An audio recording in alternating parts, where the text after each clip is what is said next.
Hello, my name is Mary Miele. I am a tutor, a teacher, a parent, and the founder of Evolved Education Company. We are a full service tutoring and advisement company for all of your educational solutions. On this podcast, we'll explore ideas, techniques, and resources that you can use to support your school-aged child to conquer any learning issue. I'm so glad you're here. Hello, everyone. How are you? Happy Friday. Happy November. I took last week off because I was traveling to a college, and I'm very excited to talk with you about some of those developments within our company. However, today we're going to talk about a concept that I'm coining false positives. And I've been having many false positives in our learning world, and I want to alert you to them because as a parent, it can be very tricky to understand when your child has learned something and is moving forward in a successful way. And false positives can creep up and exist and sabotage learning success. So I want to point a couple of instances out to you. The first one is a student who's in high school. She is taking a pretty high level algebra class, and the teacher is teaching in a very conceptual way. And for those of you who are not sure what that means, it means that they're going to learn using word problems and pictures and diagrams as opposed to a step-by-step nature that maybe you or I as parents learned algebra within. And this particular student is probably going through about a 10-page packet every single class full of different types of problems. And although they're categorized loosely, the problems do really cause her to use math in different ways in the same class. And what happens to her is that she'll experience these problems in the moment and they make sense to her. Her brain says, "Oh, yeah, I totally get this problem. This makes total sense to me." And then she goes home for the homework and she's forgotten a bit of what's going on in school, which is pretty normal. And so she'll call a friend or she'll look something up online or she'll meet with her tutor and she'll get a second dose of that learning. And in her mind, it again makes good sense. She's totally understanding it. It makes really good sense.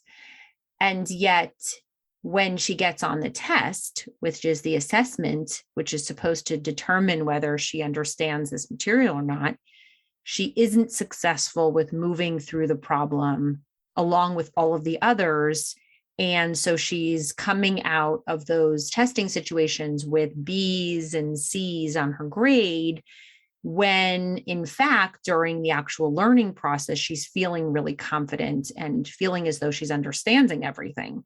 So there's a false positive within her experience because her brain is sort of signaling to her that she understands this material, but then when she gets on the test, she's making small little errors here and there because she actually hasn't solidified the learning that needs to happen to be at an A level, which means that not only do you know this material inside, outside, upside down, you can also execute it and you can probably also apply it to new situations. That's what an A level math student in high school, that's what being a math student in high school means, right?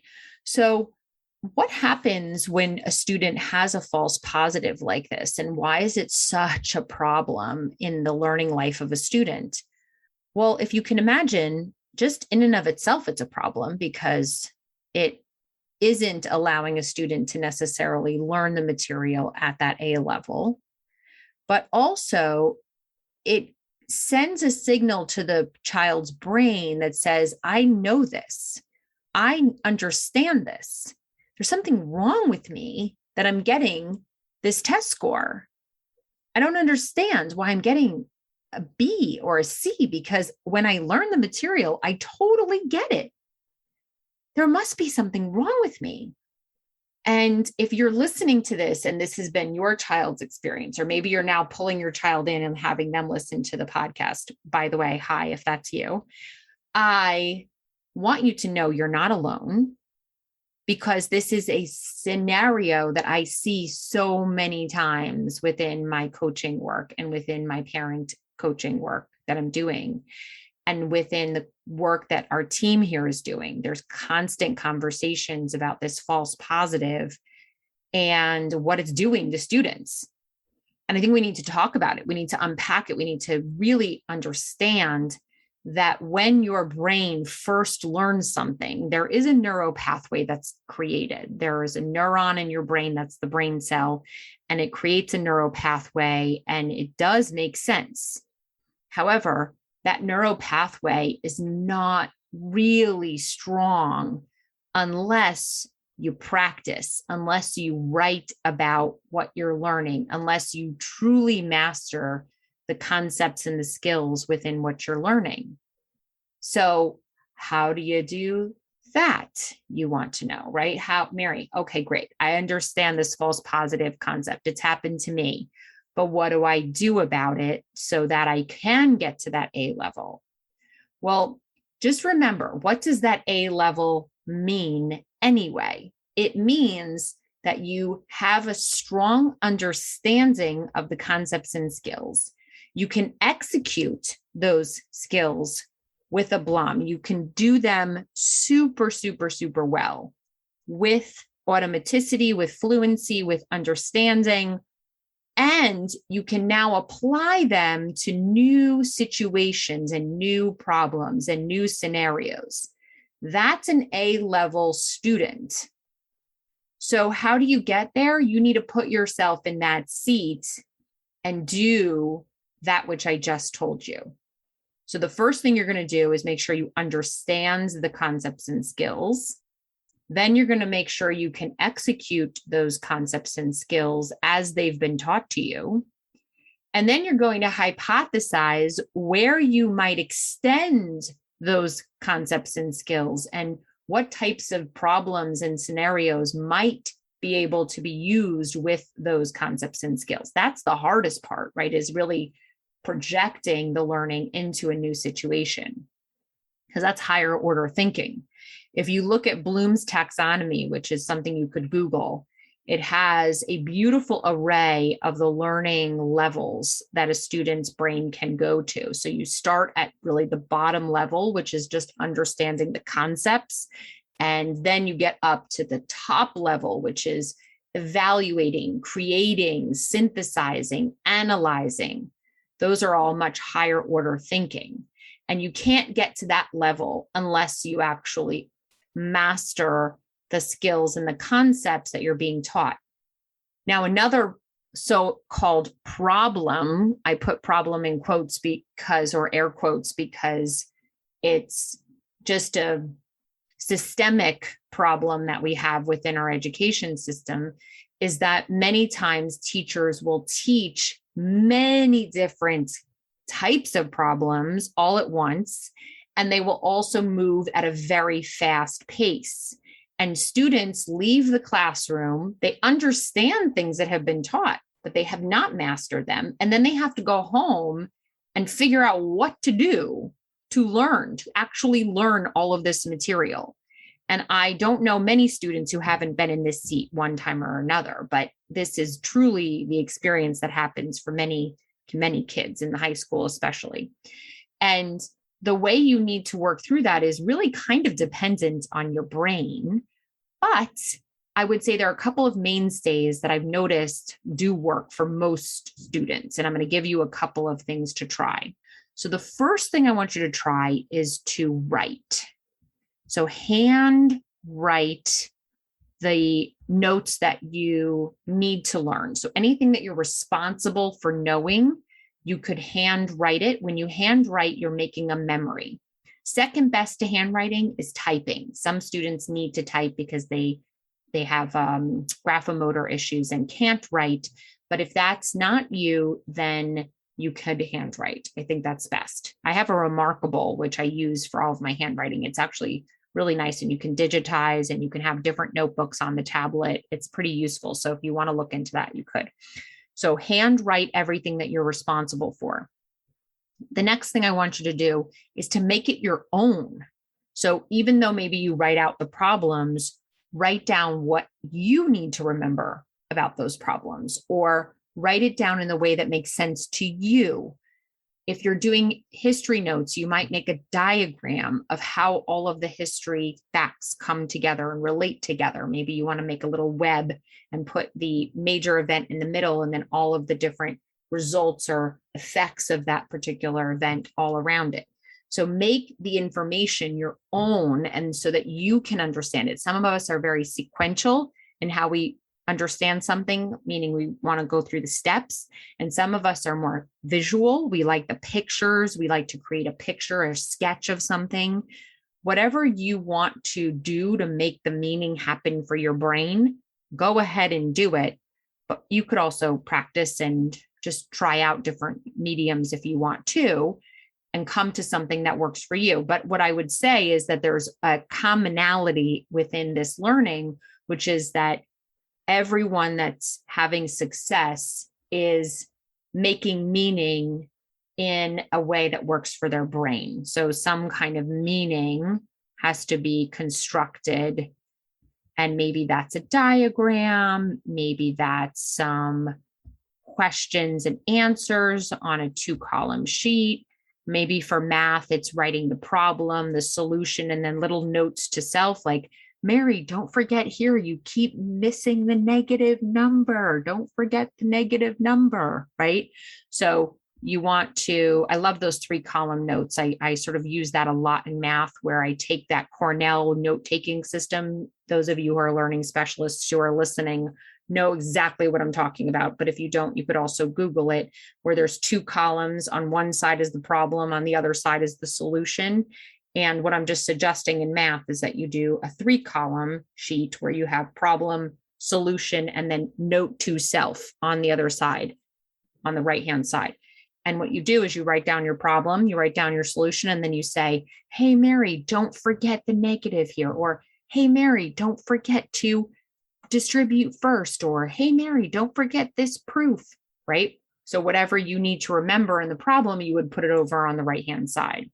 So all I'm suggesting, I think, big picture here, is that our teens especially are having a lot of false positives within their learning experience.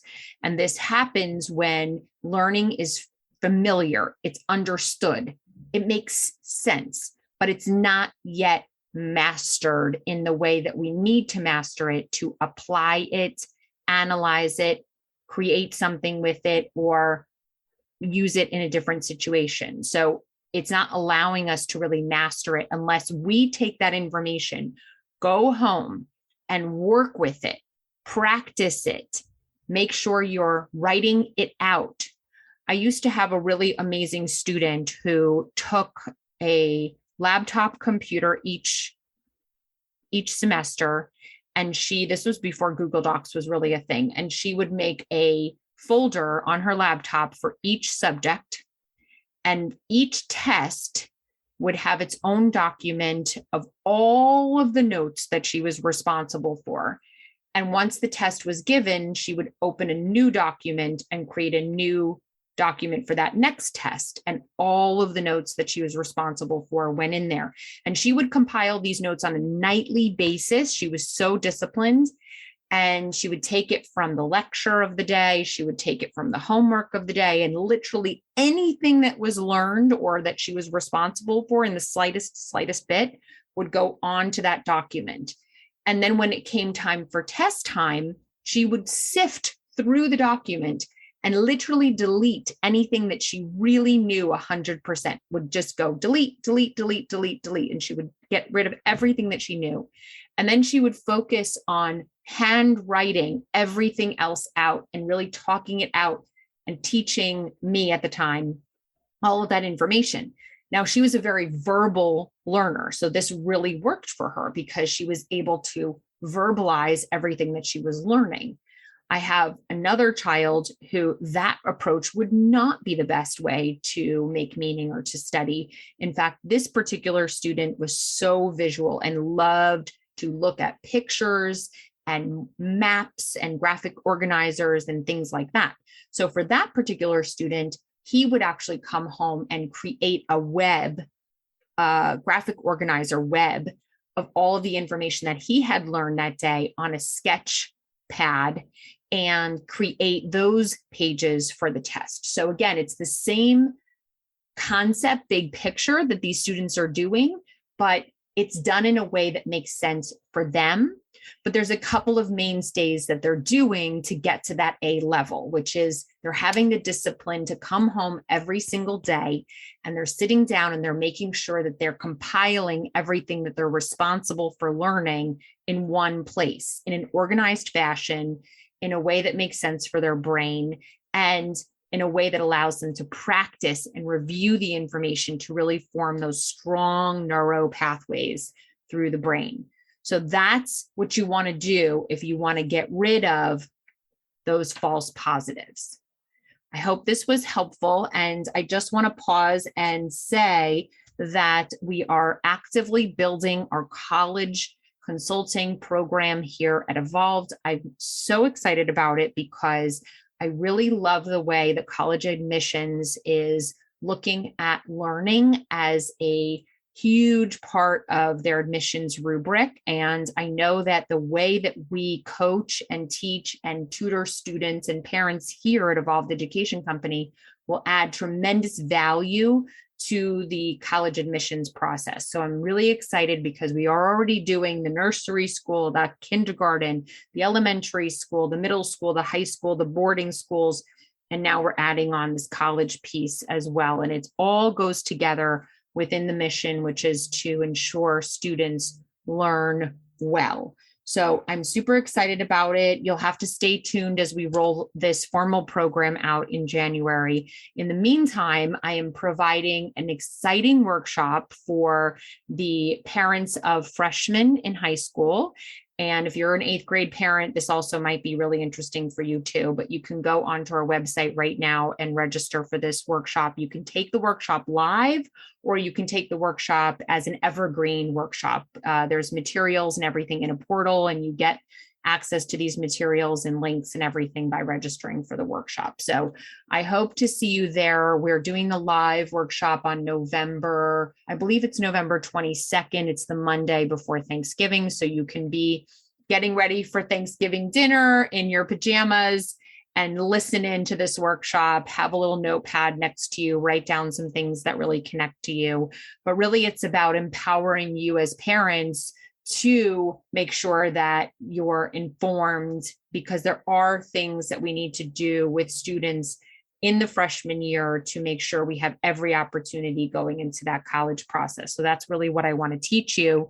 And I'm excited about that opportunity. As always, this podcast comes from you and is for you, the parent of school-age children.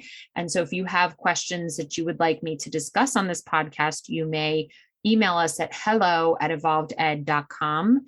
And I look forward to hearing from you. And I hope that you do take a moment to review us, to give us a bit of support in that regard too, because that is how we get to impact even more families to help students to learn well. Thanks again for having a listen, and I will see you next week.